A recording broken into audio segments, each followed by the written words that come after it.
Bago po tayo magsimula, nais ko lang pasalamatan yung mga taong patuloy ang suporta simula pa noong una. Huwag nyo rin po sanang kalimutang i-like itong kwento kung nagustuhan po ninyo. Mahal ko kayo. Tara, mag-aswangan na tayo. Hello po sa inyong lahat. Jepoy nga po pala ng Ibahay, Aklan. Ito pong kwento kong ito ay nangyari pagkatapos po ng bagyong Yolanda.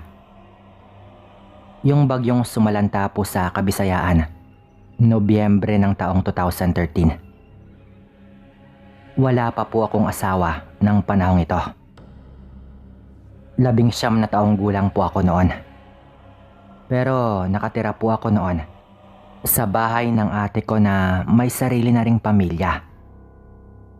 Isang seaman po kasi ang asawa ni ate, kaya madalas po na sila lang po ng pamangkin ko na noon ay maliit pa po ang magkasama sa kanilang bahay.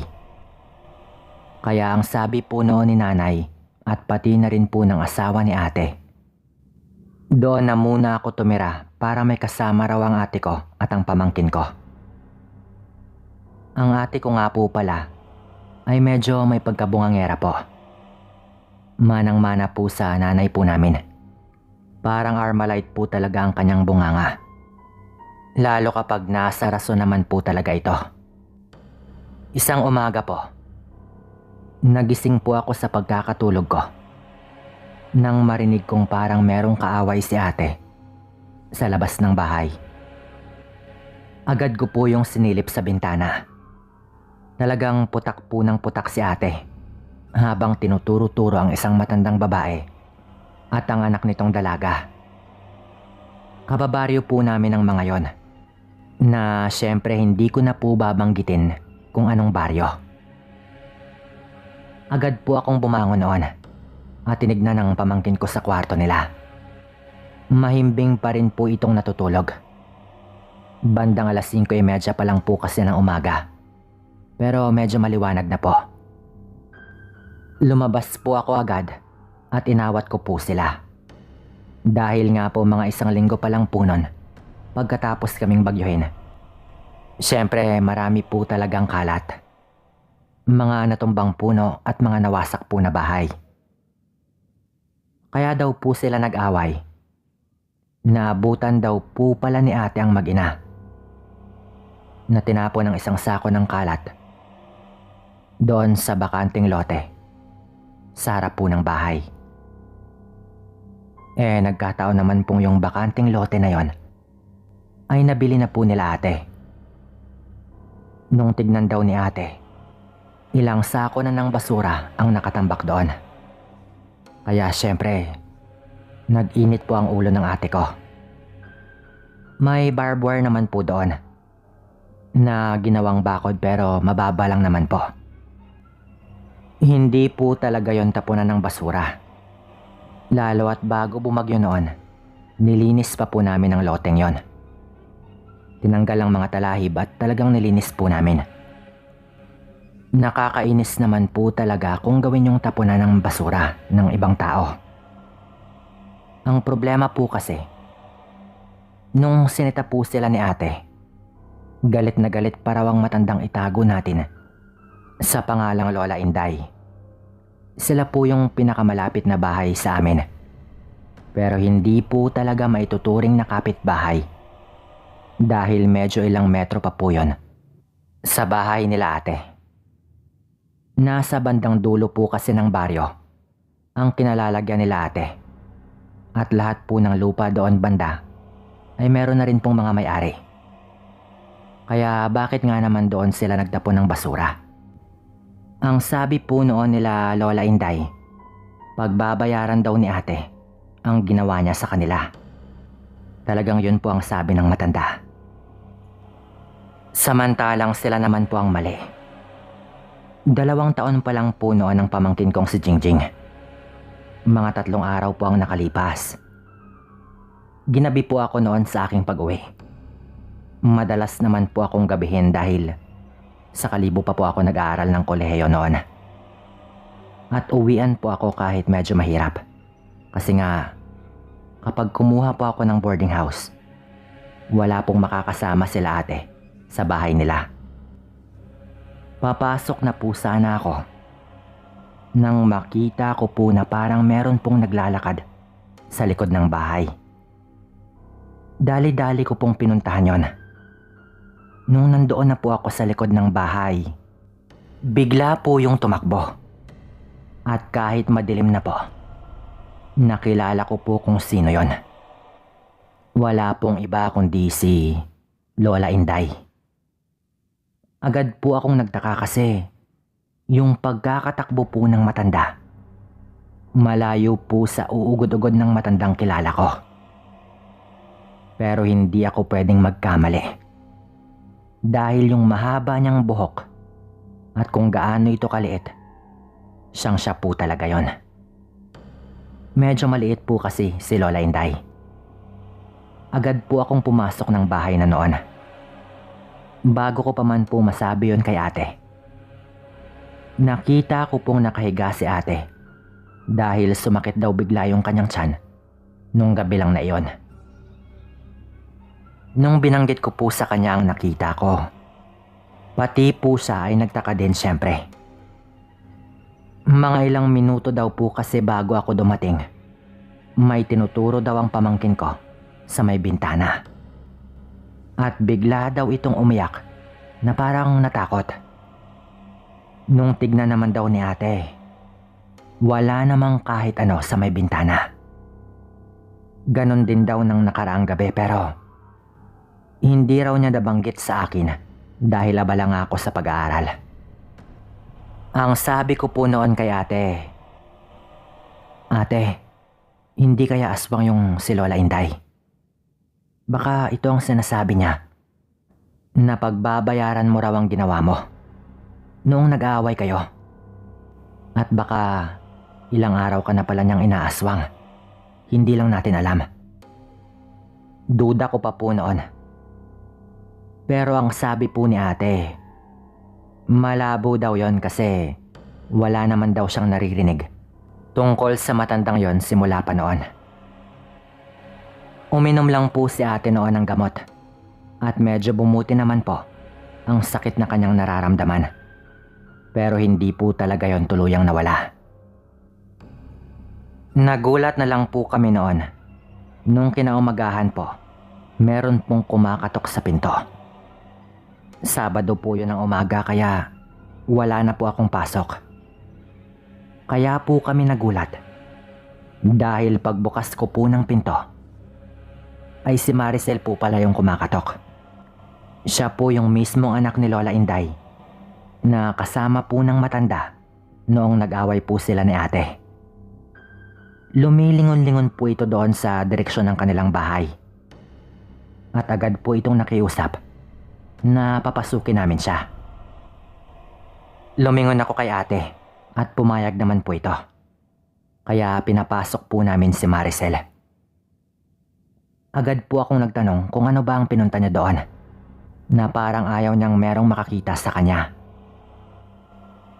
Tungkol kay nanay, sagot po agad nito. Galit na galit siya sa inyo. Alam niyo bang gabi-gabi siyang umaalis? Malamang binibisita niya kayo dito. Dagdag pa po nito. Teka. Ano bang ibig mong sabihin? Nalilito ko pong tanong noon. Nakakatakot tong gagawin ko pero wag na wag niyong ipagkakalata. Aswang ang nanay ko. Naniniwala naman siguro kayo sa aswang, hindi ba? Hindi ako mag-aaksaya ng oras dito para lang magsinungaling. Mahirap rin to para sa akin pero totoo ang sinasabi ko.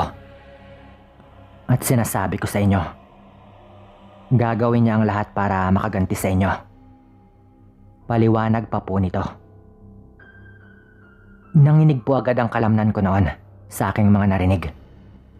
Naaaminin ko pong nakaramdam ako ng takot. Lalo at nanginginig po ang mga kamay ni Maricel noong ipinagtapat niya yon sa amin. Saan ka ba naman makakarinig ng ganon? Galing pa mismo sa sarili niyang anak. Ang sabi pa raw ng nanay niya, gabi daw ng araw din na yon mismo, yung anak naman daw ni ate ang kanyang pahihirapan. Aaswangin niya raw o baka pag minalas, baka kunin niya pa raw ang bata. Kaya hindi raw yon mapapayagan ni Maricel at pinuntahan niya kami agad. Bago po umalis si Maricel, ang sabi po nito, magpasama na raw kami sa albularyo pero wag lang raw sanang papatayin ang kanyang ina.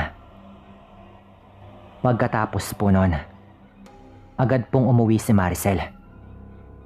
Ang ginawa po namin noon, kay tatay lang po kami nagpasama. Dahil nga parang ang hirap naman pong magpasama sa albularyo. Hindi pa naman kami sigurado kung totoo nga ba ang sinabi ni Maricel. Ang sabi po ni tatay noon, mas mabuti na raw na sigurado kami kaya mabuti daw na paniwalaan namin ang sinabi ni Maricel tungkol sa binabalak ng kanyang ina. Pagpatak po ng 6:00, naghanda na po ng baga ang tatay ko. Nilagay po niya iyon sa isang lumang kawali. Sabay nilagyan niya po yon ng dahon ng bayabas at binudburan po agad niya ng asin. Pinausok po niya iyon sa harap po ng bahay mismo. Parang kilala po kasing pangtaboy sa mga aswang kapag nagsiga ka po ng ganon. Meron pong dinalang baril si tatay, Sir Dan. Kaya parang mas dumagdag pa po ang kaba ko noon. Wala pong kuryente noon. Dahil binagyo nga po kami at natagalan pong ayusin ang mga sira sa linya ng kuryente. Lampara at kandila lang po ang gamit namin noon.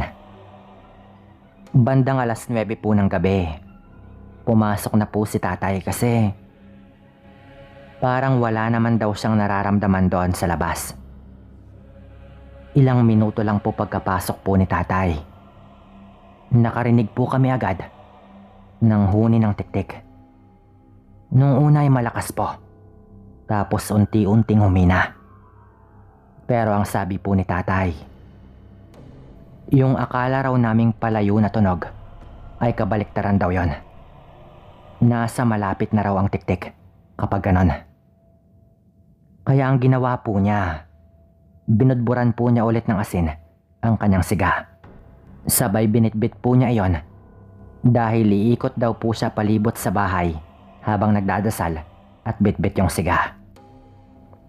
13 ikot po ang madalas pong gawin ng tatay ko sa mga ganong sitwasyon. Bale, naglagay lang po siya ng sapin sa kamay para hindi siya mapaso. Lalo at bitbit nga po niya ang lumang kawali na merong siga. Hindi pa man po nakukumpleto ang ikot na kanyang ginagawa. Nakita ko pong bigla niya pong binitawan ang kanyang pinapausok at agad po siyang bumunot ng baril. Kitang-kita ko po yun mula sa bintana. Napasigaw na lang po kami nang bigla po niyang ipinutok yon sa may taas po ng puno. 2 putok po yon. Sabay sigaw po ni tatay na tinamaan daw niya ang aswang. Lalo at bigla po kaming nakarinig ng pag-angil mula sa itaas. Yung tipo po ng angil na parang nasasaktan.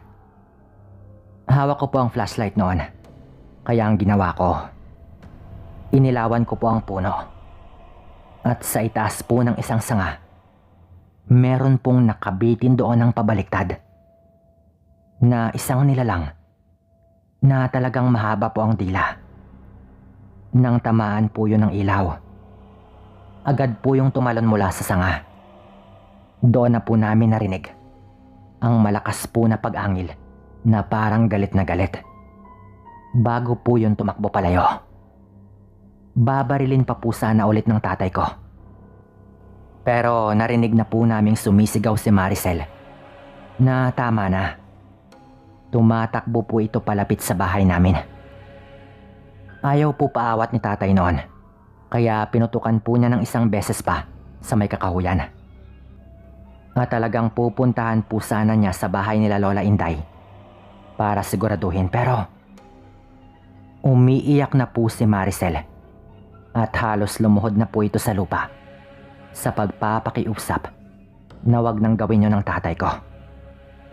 Kaya naawa po si tatay at kumalma na po ito.